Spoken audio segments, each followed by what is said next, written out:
Hi hello നമസ്കാരം പ്രിയ സുഹൃത്തുക്കളെ. അങ്ങനെ നമ്മുടെ അൻവർ MLA ഉയർത്തിവിട്ട പ്രശ്നങ്ങൾ ഇങ്ങനെ കേരളം ചർച്ച ചെയ്തുകൊണ്ടിരിക്കുമ്പോഴാണ് പിണറായി വിജയൻ പിണറായി വിജയന്റെ എല്ലാ ശക്തി ചോർന്നൊലിച്ചു പോയി CPM മറ്റൊരു നേതാവിലേക്ക് പടരുന്നു. ഒരു വിഷയം നമ്മൾ അതാണ് ചർച്ച ചെയ്യുന്നത്. മറ്റൊന്ന്, നാളെ ഇതേ വിഷയത്തിൽ പ്രതിഷേധിച്ചുകൊണ്ട് SDPI കേരളത്തിലെ എല്ലാ കളക്ടറേറ്റിലേക്കും അതുപോലെ തന്നെ കേരള സെക്രട്ടേറിയറ്റിലേക്കും മാർച്ച് നടത്തുകയാണ്. ഈ രണ്ട് വിഷയങ്ങളാണ് നമ്മൾ ഇന്നിവിടെ പരിശോധിക്കാൻ പോകുന്നത്, സംസാരിക്കാൻ പോകുന്നത്. ഒന്നാമത്തെ വിഷയം, CPIM സത്യത്തിൽ ഇന്ന് CPM പാർട്ടി സെക്രട്ടറി തന്നെ സർക്കാരിന്റെ ഈ വിഷയത്തെ സർക്കാരിനെ തള്ളിക്കളഞ്ഞിരിക്കുകയാണ്. അദ്ദേഹത്തോട് ഇന്ന് മാധ്യമപ്രവർത്തകർ ചോദ്യം ചോദിക്കുന്നു. അദ്ദേഹം പറയാണ്, ഞാനും തൃപ്തിയോടെ അല്ലല്ലോ സംസാരിക്കുന്നത്, അത് CPM തലയിൽ വെച്ച് കയറ്റണ്ട, അത് സർക്കാരുമായി ബന്ധപ്പെട്ട കാര്യമാണ്, ആഭ്യന്തര വകുപ്പുമായിട്ട് ബന്ധപ്പെട്ട കാര്യമാണ്, അത് ആഭ്യന്തര വകുപ്പും സർക്കാരുമാണ് പരിശോധിക്കേണ്ടത്, CPM അല്ല എന്ന് വളരെ കൃത്യമായിട്ട് ഗോവിന്ദമാഷ് ഇന്ന് പറഞ്ഞിരിക്കുകയാണ്. അപ്പോ കൃത്യമാണ്, പിണറായി വിജയനുള്ള പിന്തുണ CPM പിൻവലിച്ചിരിക്കുന്നു, അല്ലെങ്കിൽ തൽക്കാലം ഞങ്ങളിലേക്ക് വരണ്ട എന്ന രീതിയിലുള്ള നിലപാടെടുത്തിരിക്കുന്നു. ഇത് VS അച്യുതാനന്ദന്റെ കാലത്തും അന്ന് പിണറായി വിജയൻ സെക്രട്ടറി ആയിരുന്ന സമയത്തൊക്കെ നമ്മൾ കണ്ടിട്ടുള്ളതാണ്. പക്ഷെ പിണറായി മുഖ്യമന്ത്രിയായ ശേഷം ആദ്യമായിട്ടാണ് പാർട്ടിയിൽ നിന്ന് ഒരു എതിർ വാക്ക് പിണറായിക്ക് നേരിടേണ്ടി വരുന്നത്. ഇനി മറ്റൊരു കാര്യം കൂടി നമുക്കറിയാം, P ജയരാജൻ, പിണറായി വിജയൻ ഒതുക്കിയ മനുഷ്യൻ, പിണറായി വിജയന്റെ ഒതുക്കലിന് പാത്രമായ ഒരു മനുഷ്യൻ. അദ്ദേഹം കണ്ണൂർ ജില്ലാ സെക്രട്ടറി ആയിരിക്കുന്നു, അദ്ദേഹത്തെ ലോക്സഭയിലേക്ക് മത്സരിക്കുന്നു, അദ്ദേഹം പരാജയപ്പെടുന്നു, തിരിച്ച് ജില്ലാ സെക്രട്ടറി സ്ഥാനം കൊടുക്കുന്നില്ല. കോട്ടയത്ത് VM വാസവന് കൊടുക്കുന്നു, എന്നാൽ കൊടുക്കുന്നില്ല.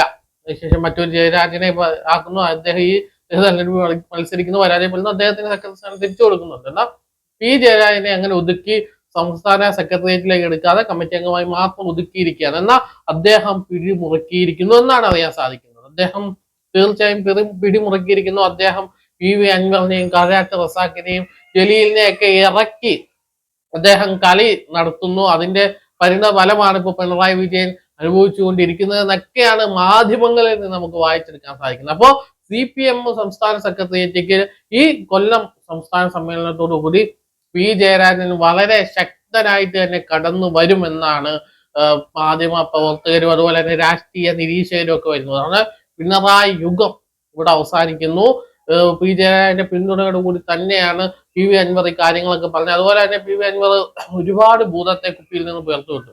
ADGPയെയും അതുപോലെ തന്നെ മുൻ SP കുറിച്ചൊക്കെ ഭൂതങ്ങളെ ഇങ്ങനെ അഴിച്ചു വിട്ട് അദ്ദേഹം അവിടെയൊക്കെ പരത്തി വെച്ചിട്ട് അദ്ദേഹം പോയി. മുഖ്യമന്ത്രി കണ്ടതിന് ശേഷം പുലി പൂച്ചയാവുന്നത് കണ്ടു. അത് കഴിഞ്ഞ് അദ്ദേഹം മറ്റൊരു കാര്യം ഇവിടെ പറഞ്ഞു, മേൽശാന്തിയെ കുറിച്ച് ഉള്ള പരാതി അന്വേഷിക്കുന്ന സാധാ ഭക്തനാണോ എന്നുള്ള രീതിയിൽ അദ്ദേഹം ഒരു പ്രസ്താവന ഇറക്കിയിട്ടുണ്ട്. അതായത് ഹെഡ്മാഷിനെ കുറിച്ച് അന്വേഷിക്കുന്നത് പ്യൂണാണോ എന്ന രീതിയിൽ. കാരണം ADGPക്കെതിരെ DGP തന്നെയാണ് അന്വേഷിക്കേണ്ടത്, അല്ലാതെ താഴെയുള്ള ഒരാളെ കൊണ്ട് അന്വേഷിച്ചാൽ അത് അട്ടിമറിക്കപ്പെടും എന്നുള്ള കൃത്യമായ ബോധം അദ്ദേഹത്തിനുണ്ട്. എന്തായാലും CPMല് വൻ അഴിച്ചുപണികൾ നടക്കാൻ പോവുകയാണ്. P ജയരാജൻ നേതൃത്വത്തിലേക്ക് വരാൻ പോവുകയാണ്. ഇനി P ജയരാജന്റെ നേതൃത്വത്തിൽ ഒരുപാട് കളികൾ നടക്കും. പിണറായി വിജയൻ പ്ലാൻ ചെയ്ത എല്ലാം തകർന്നടിയാൻ പോകുന്നു.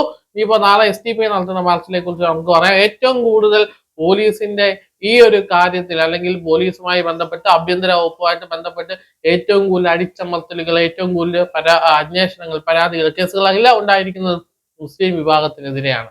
മുസ്ലിം വിഭാഗമാണ് ഇത് ഏറ്റവും കൂടുതൽ അനുഭവിക്കേണ്ടതാണ് ഈ RSS ബന്ധവുമായിട്ട് ബന്ധപ്പെട്ട്. കാരണം ഇപ്പൊ നമുക്ക് തന്നെ വ്യക്തമായി, കാരണം ADGP RSS നേതാക്കന്മാരുമായിട്ട് ചർച്ച നടത്തുന്നതിന് വളരെ കൃത്യമാണ് കാര്യങ്ങൾ. എന്താണ്, എവിടെയാണ്, എങ്ങനെയാണ് എത്തിപ്പെട്ടിരിക്കുന്നത്. മലപ്പുറം ജില്ലയെ ഏറ്റവും വലിയ ഭീകര ജില്ലയായിട്ട് ഒക്കെ ആക്കാനുള്ള ശ്രമങ്ങൾ സൗഹൃദങ്ങളിൽ പോലും നമ്മൾ കണ്ടിട്ടുണ്ട്. അപ്പൊ അതൊക്കെ അതിന്റെയൊക്കെ പിന്നിൽ എന്താണ്, സംഘപരിവാറിന്റെ ശക്തികൾ എന്താണ് നമുക്ക് മനസ്സിലായി. അത് ഏറ്റവും കൂടുതൽ അനുഭവിച്ചിട്ടുള്ള മുസ്ലിം വിഭാഗമാണ്.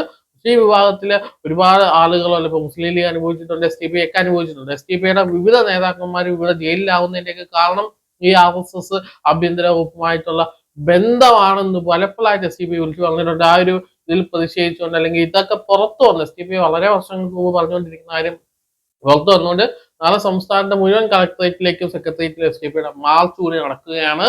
വളരെ വലിയ ഉഗാസങ്ങൾ കേരള സംസ്ഥാനത്ത് നടക്കാൻ പോകുന്നു എന്നാണ് മനസ്സിലാക്കാൻ സാധിക്കുന്നത്. കാരണം ഈ ഒരു വിഷയം വളരെ വർഷങ്ങളായിട്ട് SDPI പറഞ്ഞുകൊണ്ടിരിക്കുന്നു. ഇപ്പൊ അത് കൃത്യമായിട്ട് CPMനും അത് ബോധ്യപ്പെടുന്നു. CPM മുഖ്യമന്ത്രി അല്ലെങ്കിൽ സർക്കാരിന്റെ പ്രവർത്തനങ്ങളെ തള്ളിപ്പറയുന്നു. ഞാൻ കുറെ നാളുകൾക്ക് മുമ്പ് പറഞ്ഞിട്ടുണ്ടായിരുന്നു, ചില ബന്ധങ്ങൾ ചില ആളുകളെ ഉപേക്ഷിക്കുകയും ചില ആളുകളെ ചേർത്ത് പിടിക്കലും നടക്കും. അതെന്തായാലും പിണറായി വിജയൻ പോകുന്നതോട് കൂടി ചില പുതിയ രാഷ്ട്രീയ സമവാക്യങ്ങളൊക്കെ കേരളത്തിൽ ആവാൻ പോകുന്നു, അല്ലെങ്കിൽ പി ജയരാജൻ CPM നേതൃത്വത്തിലേക്ക് വരുന്നതോടുകൂടി മറ്റു മാറ്റങ്ങൾ കേരള രാഷ്ട്രീയത്തിൽ ഉണ്ടാവാൻ പോകുന്നു. അത് എന്താണെന്ന് ഞാൻ വളരെ വൈകാതെ തന്നെ മറ്റൊരു വീഡിയോ പറയാം. ഈ വീഡിയോ കുറിച്ചുള്ള അഭിപ്രായം തീർച്ചയായും കമന്റ്